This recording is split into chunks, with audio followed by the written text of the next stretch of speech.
Got a new guest to the show. Jonathan Fahey is here. He's a partner at the Holtzman Vogel law firm, but more importantly, in this context, he's the former acting ICE director. Jonathan, I've been sitting on this story, and I want to get your thoughts on this. We were having fun last week with this illegal alien from Ireland who was being held by ICE, and he was being held up as some sort of a sob story and some sort of a dunk on all of us because he's a white guy. He's actually a ginger-headed guy like our good friend Sean. And so that meant that we were going to be outraged that ICE was detaining a white guy because we're all racist. And we're all saying we would love for him to go. We don't care that he's white. If he's a legal alien, he should leave. And now we learned that his daughters actually said that he abandoned them as a child and should come back and face drug charges. Has it ever been about race? No, it's not. And that's one of the great ways to sort of smoke people out, because when you look at the right, there really isn't a different view on this person than any of these other people. But the Democrats, as you know, they want to make everything about race. It's just so ironic. You were playing that Obama clip earlier. Everything they want to do is divide people on race, gender, whatever it is, because that way they can just make you not talk about the issue, but then it just becomes a racial issue. And that's part of their overall, this overall open borders amnesty scheme from the Democrats is because they think it will help them get more votes, regardless of what the race is of the people. They know 70% of immigrants are generally going to vote for them when they have the opportunity to vote, if it's legally or illegally. All right, let's get into some of the specifics here. So Minneapolis, Minnesota, Tom Homan comes in. I think everyone agrees he was the right guy because it was such a mess, I think, both in terms of PR, in terms of what needs to get done. What do you think got done? He put out some really kind of extraordinarily scary numbers about what really was going on in Minnesota. A lot of missing children, a lot of crime there. Do you feel like that there's been sufficient cleanup, that we've had sufficient communication with the public about what's going on? And can we be confident going forward with that part of the world?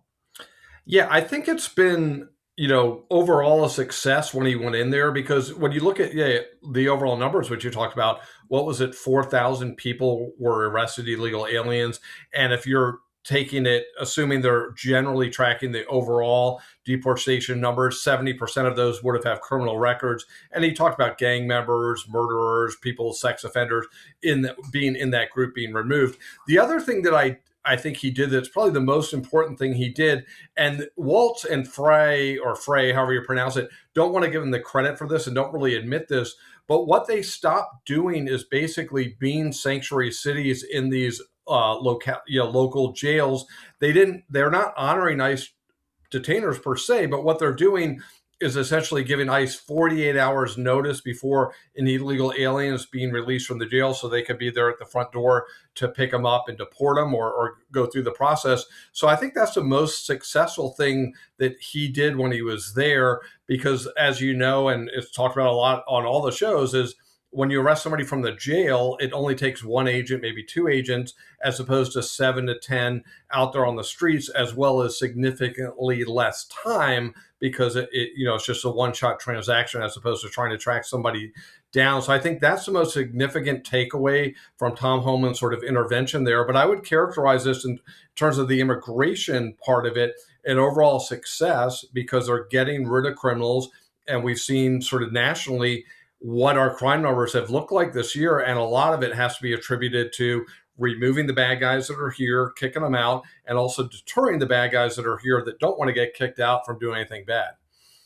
Yeah. So one thing I want to talk about is, can we expand this to other states? Because Minnesota, I think there was a big surge. A lot of it was related to a lot of those Somali fraud rings that we were able to see, and we all talked about and throughout media, at least conservative media.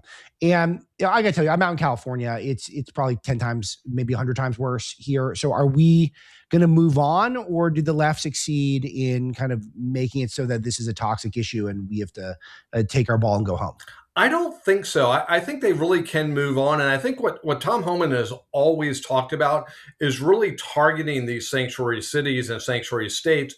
So I think places like California are sort of ripe for a bigger intervention of ICE. I think, a lot of it, I hate to say it, because a lot of the criticism is really about messaging and things that aren't even true, because when ICE has been doing, they've been removing illegal alien criminals, but a lot of all this conflict has been caused by the left. But unfortunately, you know how the media is, they'll sort of blame it on ICE, even though they're really the Right. victim of all this obstruction behavior. But I think that the most important thing is going after these sanctuary cities, because some of them will have the resources to continue to fight and obstruct and engage in subversive activities, but a lot of them don't. A lot of them, it's just not worth it, meaning they don't have the backing behind them. Yeah. So those will tumble. And if you look at the number, you know, you probably track these 287G agreements, which are agreements between ICE and local jails or local authorities. There was maybe a couple hundred or so under Biden, and I think the number is like maybe 1,400 under Trump, meaning these are official agreements between local jails to cooperate with ICE, which simply means, hey, we'll help you turn over a bad guy to get deported, which I would think if you polled it, 90% of the Americans would think that's inherently reasonable, and the other 10% run the Democratic Party, because it's just such a, you know, such a common sense issue. But yeah, I think sanctuary cities is where you go, because one, that's where the numbers are. And we need to, and I think Congress needs to do more to figure out a way to withhold funds from sanctuary cities, because once you know, start messing around with the money, policies will follow, and particularly in the less well-financed places. Okay, so one thing that I want to emphasize here is that are the employers getting held to account? Because I always thought that this was the quickest way to crack down on illegal immigrants, is to kind of come after the employers. It seems to be more humane and also really encourages self-deportations. We know self-deportations is high. So do we know if this is because they're going after employers, prosecuting employers? It just doesn't seem to come up. Yeah, it hasn't come up that much. I mean, there's been a few things in the news about it. And in fairness to ICE, it's sort of like before the big, beautiful bill, they didn't have the resources necessary. I mean, we're looking at how do you get rid of 20, 30 million people. But I do think you're right. They've been some activity on it. I would expect more will ramp up this year just when they get manpower in place. But you're exactly right. All you really need to do is take away the incentives, and then the people aren't going to come, and then the people that are here illegally won't want to come. And they've done a great job taking the people not wanting to come off the table. We have nobody really trying to come in other than, you know, a handful. But yeah, take away the incentives, whether it's employers. You know, you could look at things like banking. You can look at things like taxing remittances to foreign countries.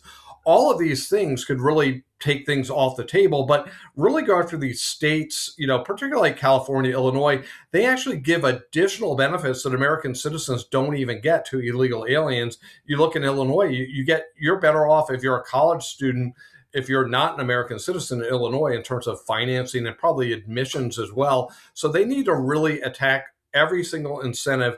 But you're right, the self-deportation is the way to go, because we're looking at right now, I think it's eclipsed 2 million in the first year of the Trump administration, or, you know, 13 months in. So if that continues, which I think it will, you know, we could be 8 to 10 million self-deportations by the end of the Trump administration, and then figure they're doing about another 600 to a million on deportations. You know, you really could get to significant numbers of 10, 12, 14 million people by the end of the Trump administration. And the great thing about that is people will see crime continue to go down, but they're also going to see it in their daily lives. Hey, people's wages are rising. They'll continue to rise. You know, you look at a lot of places where I live, all the schools are overcrowded, and no one's allowed to say it, but it's because of illegal aliens are overcrowding schools.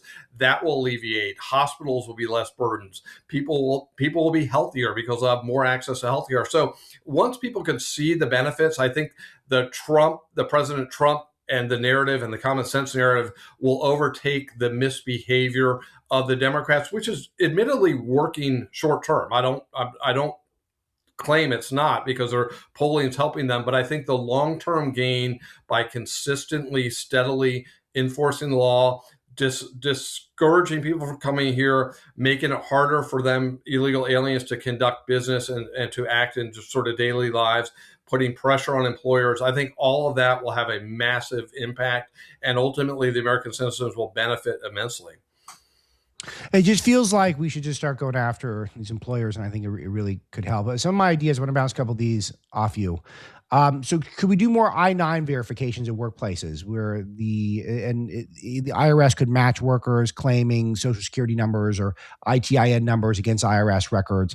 And it feels like if they don't have a match, then, you know, you send a letter, but there's going to be a lot of self-deportations without really anything even remotely, testy from a law enforcement perspective. Yeah, that's a great idea. Things like that don't even have to make the news. Like when somebody just packs up and Yeah. leaves because they can no longer work here, or they can no longer work at a level that makes sense for them to be away from where their presumably was their home.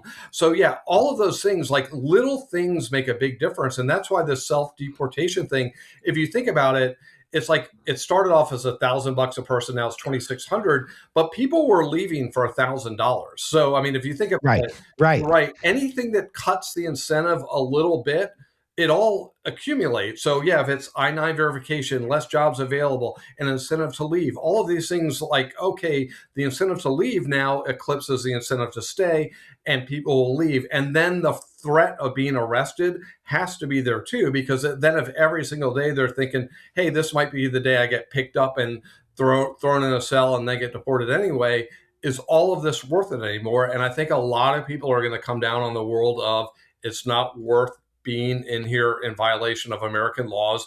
And then the next group of people that want to come over are going to be like, hey, people are coming back, so it's not even worth trying to get there.